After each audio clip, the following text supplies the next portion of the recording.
जमीन के बीचों बीच एक राज छुपा था। एक जंगल था, अंधेरा और रहस्यमय। लोग इसे गुप्त जंगल कहते थे। कोई अंदर जाने की हिम्मत नहीं करता था। वे कहते थे कि यह मना है। गुप्त जंगल फुसफुसाहट और परछाइयों की जगह थी। ये रहस्य की जगह थी। गांव वाले कहानियां सुनाते थे। वे अजीब आवाजों और अनजान जीवों के बारे में फुसफुसाते थे। गुप्त जंगल में राज थे, वे कहते थे।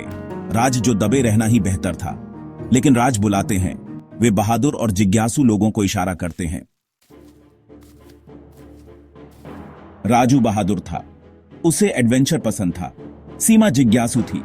वो सब कुछ जानना चाहती थी। गोपू होशियार था।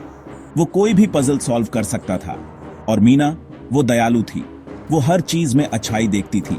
ये चार दोस्त हमेशा साथ रहते थे। उन्हें एडवेंचर का शौक था। एक गर्म दिन दोस्त पुराने बरगद के पेड़ के पास मिले। पेड़ गांव के किनारे पर खड़ा था, एक साइलेंट गार्डियन की तरह। चलो गुप्त जंगल एक्सप्लोर करते हैं, राजू ने कहा। उसकी आवाज में एक्साइटमेंट थी। सीमा की आंखें चौड़ी हो गईं। गोपू हमेशा की तरह कॉशियस फ्राउन किया। यह मना है, उसने कहा। लेकिन वो भी अपनी आवाज में थ्रिल को नहीं छुपा सका। मीना हमेशा की तरह पीसमेकर मुस्कुराई। चलो थोड़ा आगे तक चलते हैं, उसने सजेस्ट किया। और ऐसे उनका एडवेंचर शुरू हुआ। जंगल उनके सोच से भी ज्यादा अंधेरा था। हवा थिक और हैवी थी। अजीब लताएं बड़े पेड़ों से रस्सियों की तरह लटकी हुई थी। बच्चे एक लाइन में चले। उनके दिल एंटिसिपेशन से धड़क रहे थे। रास्ता ज्यादा घास वाला था और फॉलो करना मुश्किल था। लेकिन वे आगे बढ़ते रहे। उनकी क्यूरियोसिटी उनके फियर पर हावी हो गई। अचानक मीना गैस्प की। देखो, वो चिल्लाई, जमीन की तरफ इशारा करते हुए। वहां एक बड़े पेड़ की जड़ों के बीच चमकते हुए क्रिस्टल्स का एक क्लस्टर था। वे मंद रोशनी में शिमर और ग्लिटर कर रहे थे। बच्चों ने ऐसा कुछ पहले कभी नहीं देखा था। वे मेस्मराइज थे। केयरफुली उन्होंने क्रिस्टल्स उठाए। उनकी आंखें वंडर से चौड़ी हो गईं। क्रिस्टल्स उन्हें जंगल में और अंदर ले गए। रास्ता हालांकि अभी भी मुश्किल था। अब इन चमकते पत्थरों से मार्केट था, मानो जंगल खुद उन्हें अंदर बुला रहा हो। आखिरकार वे एक क्लीयरिंग पर पहुंचे और वहां बीच में एक पुराना दरवाजा खड़ा था। यह पत्थर का बना था और अजीब मार्किंग से ढका था। यही होगा, राजू ने फुसफुसाते हुए कहा। उसकी आवाज औ से भरी हुई थी। यह गुप्त जंगल का सेंटर होगा। गोपू आगे बढ़ा। उसने दरवाजे पर मार्किंग्स को ध्यान से देखा। यह एक पजल है, उसने डिक्लेयर किया। और सच में ऐसा ही था। मार्किंग्स असल में रिडल्स थे। हर एक अगले की तरफ लीड कर रहा था। गोपू अपने शार्प माइंड के साथ उन्हें एक एक करके सॉल्व करने लगा। जैसे ही उसने किया, दरवाजा कांपने लगा और एक बड़ी आवाज के साथ वो धीरे धीरे खुल गया। बच्चों ने गास्प किया। उनके सामने अकल्पनीय सुंदरता का एक दृश्य था।